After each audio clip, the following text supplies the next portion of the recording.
Coming up on the Inside Indiana Business Television podcast, big things are happening in Terre Haute, including a history-making chamber president. Trendiana spotlights Indiana's iconic eats. The NCAA speaks out on new student-athlete rules. IU Health CEO talks about a $100 million investment. The INnovators with Dr. K looks at an orthodontist online marketplace. And our insiders weigh in on the top stories of the week.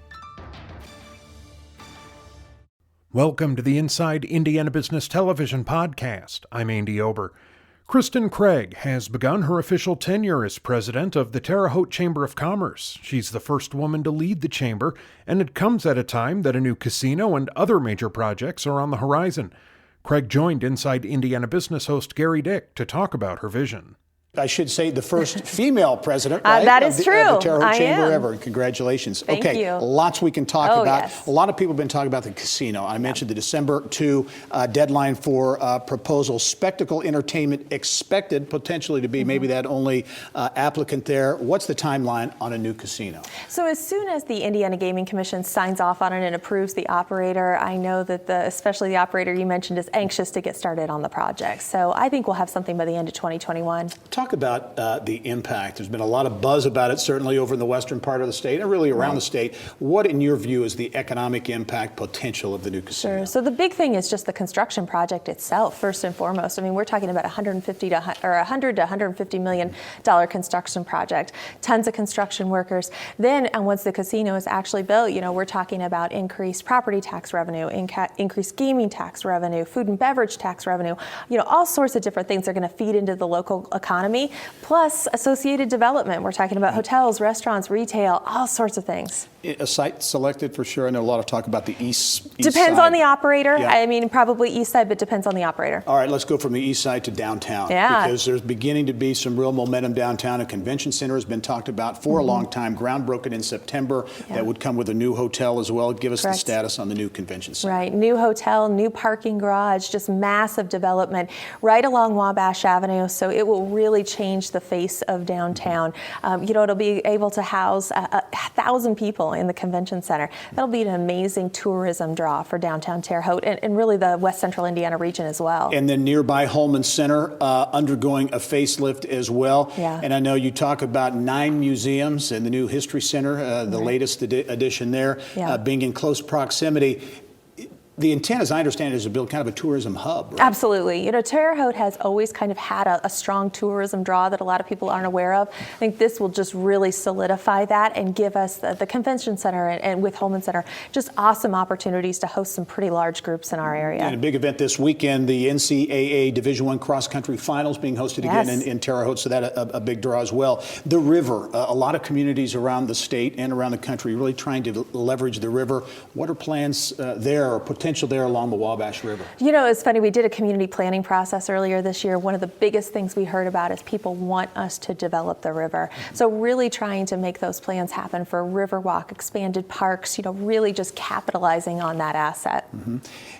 I've always looked at Terre Haute as one of the biggest assets is education, higher absolutely. education. You've got Indiana State, Rose-Hulman, top private engineering school in the country, St. Mary of the Woods, Ivy Tech. You can go on down the list. As you look at the ability, the potential that those institutions have, what is that for economic development? They're our biggest resource in terms of just talent. I mean, think about the individuals coming out of those institutions. Mm-hmm. I mean, these are top-notch individuals. So connecting them to the local community, keeping them here, them returning. That's the biggest potential that I see. What is it going to take for it all to come together? Because I think Terre Haute has for a long time had a lot of potential. There've been some tough shots with Pfizer and some of the other, Sony cutting back and those types of things. But there are a lot of things that are kind of a lot of pieces that are out there now. What's it going to take to bring this full circle? Really connecting those pieces, the business community. I'm a little bit partial, but I think the Chamber's really stepped up in the last couple of years to be a leader in what's happening, bringing that together with higher education, all of those resources that I talked about.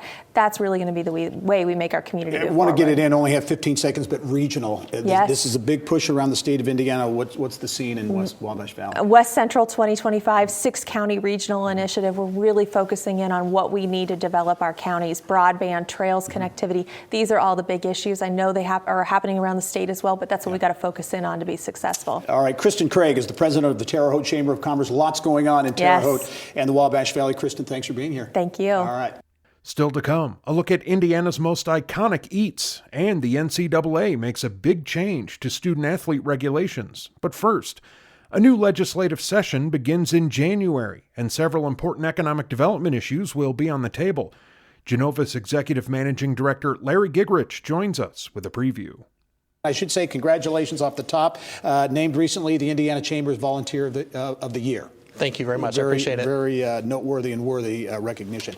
Okay, let's get to it. The top economic development topics. There are lots we can talk about. One of them, regional economic development and these so-called regional innovation hubs. Yeah, I think as you look at businesses and in particular look at communities, it's done on a regional basis today, as we all know. And really it's about pursuing talent. And investments in quality of place are tied very closely to talent attraction and retention. So regional innovation hubs is a way or a vehicle to help accomplish that goal. Yeah, and it was introduced, I think, last year. Went to a study committee. We'll be back at the State House this year. What are some examples of maybe some things that other communities around the country have done in that regard? Yeah, there's a couple of really good examples. One would be in Oklahoma.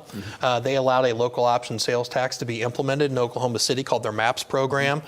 For 25 plus years, they've invested in quality of place projects. And then the state of Texas also allowed a local option sales tax that could be used for quality of place and economic development projects. So there's a couple really good models out there to look at. All right, here's an interesting one. Reduce or eliminate professional licensing requirements that hinder talent attraction for out-of-state candidates. Doesn't sound real exciting, but it's kind of a hot button issue. It is, especially in a world where there's so many more professional, technical, and scientific jobs.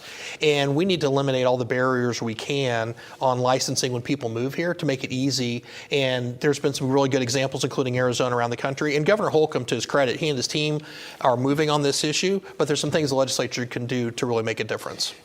We talk so much about talent, and there are a number of issues around that. But as you look at issues at the State House that can address that and that talent attraction and the ability for any, there are more job openings than job seekers, how we get at that issue. Yeah, I think there's a couple things that are there. Certainly, the Next Level Jobs program has been a good start to identify high demand, high skilled jobs that also pay very well and coming up with pipeline development there. I think the other thing is continuing that dialogue between higher education and the business community to make sure that needs are being met and being met quickly, because it can take a while to catch up and we have to be very nimble in this economic environment. Yeah, one more I'll throw at you, Larry, and that's the pursuit and implementation of a more diversified energy policy. Yeah, I think as you look at the Midwest as a whole, we've been more reliant on coal to generate electricity, and our utilities have begun to move away from that to things that are more sustainable. But for the long term, we still have work to do there, and we need to make sure we have a reliable, diverse source of energy that is still cost effective for us to compete economically. Yeah, looking ahead to 2020, crystal ball, how do you look at next year for economic development? A lot of talk about maybe a slowdown in the economy. Yeah, I think there'll be some slowdown next summer just because of the presidential election year. We typically see that. But I will tell you, the momentum we have seen as a firm over the last 60 days has been really intense. And if there's any softening at all, it's just a little bit on the manufacturing side, but that's really it at this point. All right, Larry Gigrich from Genova's, as always, some great perspective. We'll talk to you soon. Thanks, Gary. All right. Later in the podcast, a big rule change at the NCAA and a massive investment at IU Health. But now, just in time for the holidays, we're looking at some of the most iconic eats from around Indiana, from sugar cream pies to breaded tenderloins. Yelp Midwest Regional Director Brittany Smith came in for our Trendiana segment. Iconic Hoosier eats, and especially the holiday season, you can kind of, use these as gifts and trades and all kinds of things. It's great for a host gift. It's also a great way to show your family a little bit of a taste of Indiana while they're here. All right, let's talk about iconic Hoosier eats. You've got to begin, I think, with the sugar cream pie. Yes, that one is not a shocker. We had to narrow it down to 2 picks, though. So My Sugar Pie, located in Zionsville, and now in the Greenwood Mall as well. They are known for their beautiful sugar cream pies, as well as several other options that they offer. They will also ship. They've been featured on Oprah, Country Living, running a beautiful business. Wix Pies is another classic. They just celebrated 75 years last month in September, donated $1 of every pie. They're from Winchester, Indiana, patented in 1962 for that recipe. 1962. Yes, it's been Wow. around strong. Good stuff. Sugar cream pie, great way to start. Beer in Indiana, craft beer and all kinds of cool beer concoctions are really popping up. Pawpaw beer. Yes, so is an pawpaw. interesting If you're not familiar with pawpaws, it's a fruit. It's also known as the Indiana banana. And Upland, it is actually one of their most sought after beers. The pawpaw beer, it is barrel aged, sour, fruited sour. They are so popular for it. And now they have so many locations throughout the state that you can find it. Yeah, growing business to be sure. Persimmon pulp. Yes. Southern Indiana. Another, right? yes. Mitchell, Indiana is most known for it. They actually have a festival each year for it. But you can find persimmon pulp frozen at places like Tuttle's Orchard. And once you get it, you can make wonderful desserts for the holidays. Yep. Okay, we talked about sugar cream pie being so popular, obviously in the state. A close second, or maybe we'll say they're tied, breaded tenderloins. Yes, Everybody thinks yes, tenderloin when yeah. they think Indiana. And if we were to narrow it down to one iconic spot, it'd be Nick's Kitchen in Huntington, Indiana. It's a great diner vibe for it. And the beautiful thing about breaded tenderloins is you can look it up on Yelp anywhere in the state, and you're probably going to find a breaded tenderloin not too far away. Very good. Okay, who knew, you knew, of course, that the state has a signature wine. Yes, Traminette. right? That's right. It's a grape that grows really well in the Midwest with our cold winters. And it's also fruity and great crowd pleaser. So Traminette from Oliver Winery is one of the many examples where you can find it and sold throughout the country as well. Well, speaking of that, Yes. the business there at Oliver, they've really been blowing Definitely. up. Everybody sees them on 37 there down at Yeah. Bloomington, but they were all over the country. Yeah, you can be in Texas, Ohio, and you're going to find it on the shelves. So even if you're traveling, visiting family, you can find it. Yep. Another business that is growing in the drink culture is the craft brewing segment. Zombie Deaths from Three Floyds, that's up in Munster in Northwest Indiana. Definitely has that cult following, and people love to do craft beer shares around the holidays, bringing stuff from different states. This one, now that they've increased the productions, it's easier to find it, and now you can take it for your holidays, easier than ever. That's good. And again, from a business standpoint, the craft brewing industry has just exploded. I think Three Floyds, the #1 brewer by volume, Sun King, #2 here in Indianapolis. It's really become big business around the state. It's beautiful to see even smaller towns throughout Indiana now popping up with their own breweries, and what that's even done for their main streets. It's really exciting. Brittany Smith from Yelp, as always, a great tour around the state of Indiana. Iconic Hoosier Eats. Happy Thanksgiving Likewise, to Gary. you coming up next week. We'll see you soon. Thank you. All right. Remember, you can catch Inside Indiana Business Television on stations throughout the state every weekend. Head to InsideIndianaBusiness.com to check listings. Still to come, details on a $100 million investment from IU Health and the INnovators with Dr. K. But first, the NCAA Board of Governors has unanimously voted to allow student athletes to be compensated for the use of their likeness. The Indy-based organization says it must embrace change to provide the best possible experience for college athletes. Chief Operating Officer Donald Remy joined Bill Benner on Inside Indiana Sports. I think, first of all, the NCAA, this was not a reactionary move to California. The NCAA has been looking at the issue of name, image, likeness, and athletes being able to use that for some time. Well, you know, the modernization of the rules that apply to the student athletes is so much more than name, image, and likeness. And you're right, the association in the higher education environment continually improves the student athlete experience. And so has focused on this question of how do we make that experience the best experience possible for the student athletes, whether we're changing opportunities for scholarships or dealing with issues of name, image, and likeness. The association's committed to making those changes. And some people would say, well, this will be the end of college athletics as we know it. It's probably not that dire a circumstance. You're just trying to embrace the new world. Well, indeed, as I said, we're modernizing the rules. It's something that the association is committed to doing. And here, as we look at this question, how student athletes may benefit from the use of their name, image, and likeness, we look at it through a prism of being associated with and connected to college sports. Some people would think, okay, this is men's basketball, it's football, but Olympic athletes, and indeed, we were talking off the air, this could have implications throughout all three NCAA divisions. Our membership's looking for a uniform system that can apply to Division I, to Division II, to Division III, based upon the idiosyncrasies and the challenges that might exist in those divisional structures, but certainly in a way that can provide our student athletes the greatest opportunities possible. Yeah, and the interesting thing, Don, as you know as well as anybody, the NCAA, the disparity among institutions, their missions, even within divisions, especially Division I, I mean, it's pretty enormous. What they're doing at Valparaiso is not the same thing they're doing at Michigan, for instance. Well, certainly there are differences in the schools. But as the membership looks at this question, how it can modernize its rules, how it can change the landscape in a way that betters the experience for student athletes, it recognizes the differences in those schools, the differences in the divisions, and we're looking at providing an opportunity for the divisions to build rules consistent with the structure of college sports, consistent with the world of higher education in a fashion that makes sense. And core to the NCAA's initiative will be the fact that you want to maintain student athletes rather than university employees, for instance. I'm glad that you said it that way. When the Board of Governors announced that the policy was changing to allow each of the divisions to change its rules, the board also set out some parameters within which those rules changes could occur and must occur. And one of those things is so that we have students competing against students, not students competing against paid professionals. It's so important that, again, California has passed the legislation to go into effect in a couple of years. Florida, 22 other states considering legislation. But you can't have, this needs to be, as much as it can, one size fits all. It can't be coming at it from 50 different state perspectives, correct? That's absolutely right. The NCAA is best positioned to try to create a uniform system across all of the states. You don't want to have a system where Ohio State has different rules than Purdue, where IU has different rules than Michigan. You want to have a system that's uniform across the country, and that's what we're committed to putting together. As quickly as we wrap up, what's next from the NCAA's process? Our membership is committed to looking at its structure, to modernizing its rules, to making changes to make the student-athlete experience better, and it's going to do that from now through the end of time, but certainly on this issue of name, image, and likeness, before January 2021, you'll see changes in the NCAA. All right, well, we appreciate the perspective. Thank you, Thanks Bill. for being on the program. Appreciate it. Later in the podcast, an online orthodontist marketplace and perspective on Indiana's top stories from our insiders. But now, IU Health is making a $100 million investment into a new community impact fund. Grants will support health projects throughout the state. IU Health President and CEO Dennis Murphy spoke with Kylie Valletta in the Business of Health.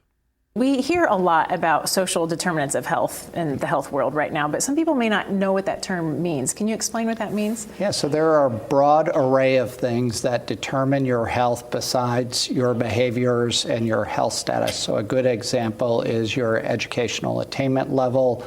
It can be your income, and even as dramatic as where you live. So here in Indianapolis, if you live at the north end of the Monon, your life expectancy is 20 years higher than if you live at the southern end of the Monon. And a lot of that has to do with what those neighborhoods, those environments look like. And so that's really where we're trying to have an impact, is really on these things that determine your health beyond just who is your doctor, where are you getting your care. And IU Health could have put this money toward specific conditions like infant mortality, obesity, opioid abuse. Why direct it more broadly at this broad issue of social determinants of health? Yeah, so we've seen the research that says about 70% of your health status is determined by these social determinants of health. And we think long term, if we really want Indiana to be a healthier place and to reduce the costs of care, we've got to get upstream and start to impact some of these social determinants. And this will take a while. These are big issues, but we need to start working on them. And you've awarded the first 4 grants, a Healthy Families program in Indianapolis, a diversion center in Bloomington for opioid abuse, a neighborhood revitalization project in Muncie, and a program focused on spiritual care for socially isolated people with chronic health issues.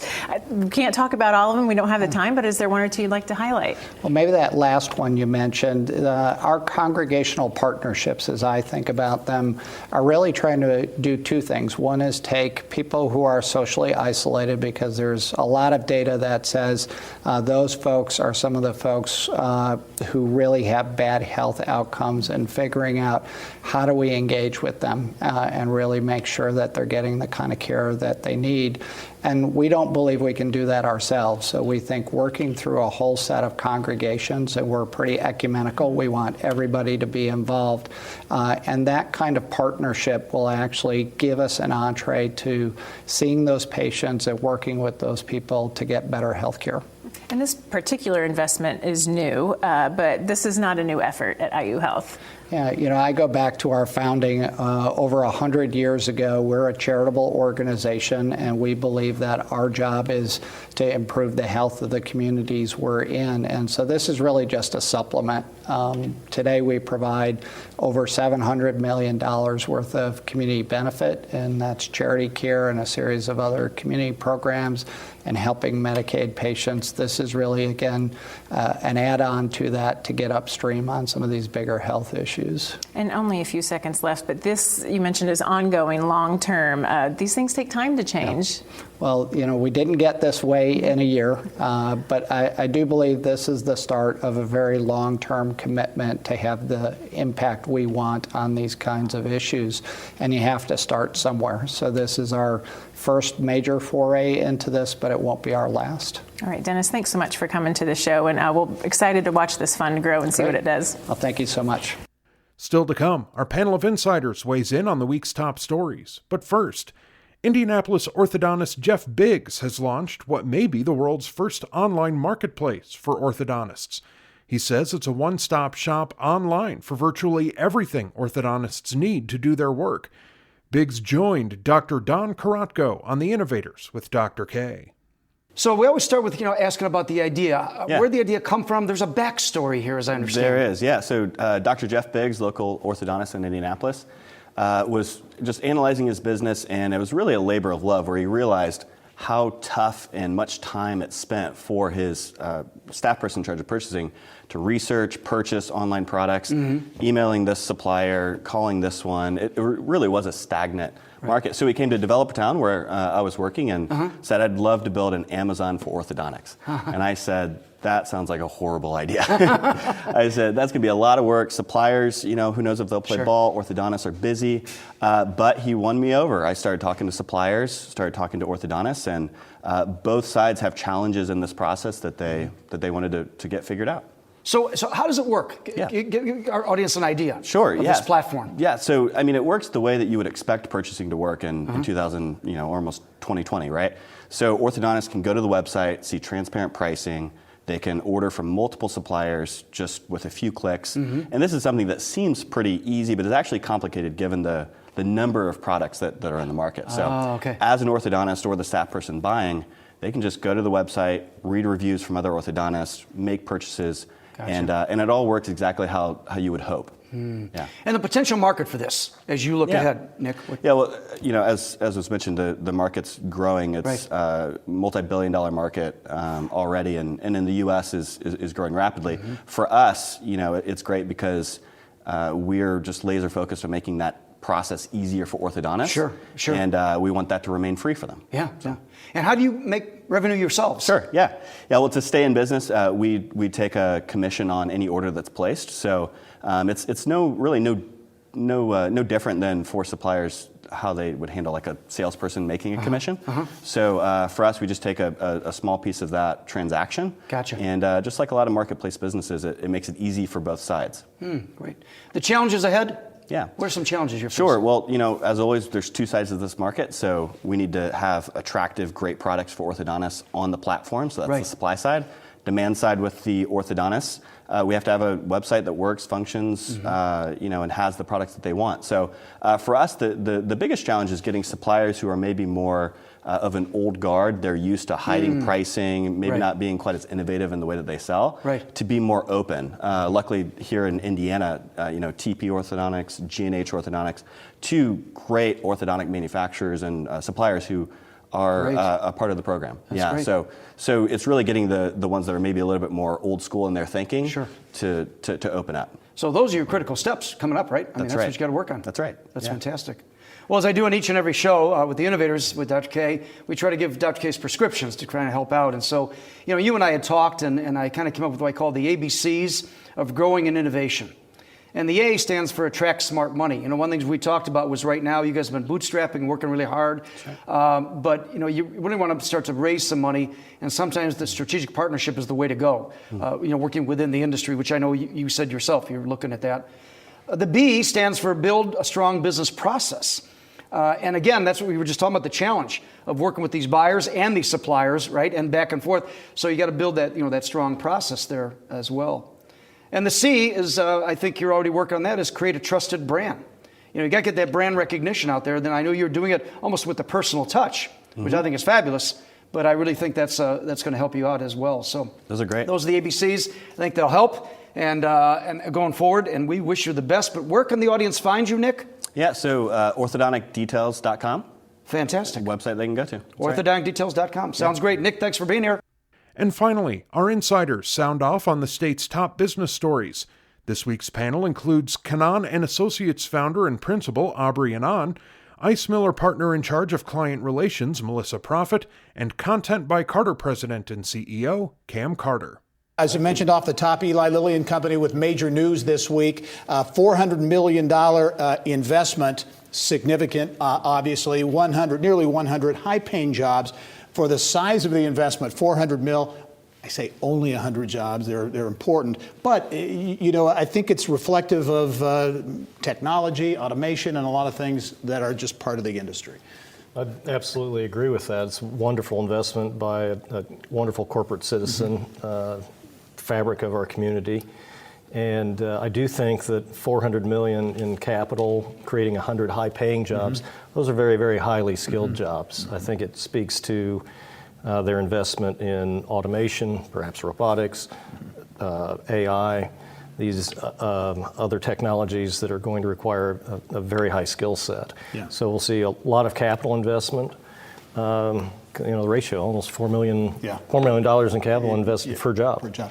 An announcement like this, Melissa, from any company, but especially Lilly, such an iconic a company, and everyone always wonders what's next, what's the future like for Lilly. I think when people see this kind of investment, they kind of maybe breathe a sigh of relief. It's a big news. I think it's a complete sigh of relief. You're on your edge of your seat all the time wondering if they're going to be purchased, move, leave. Right.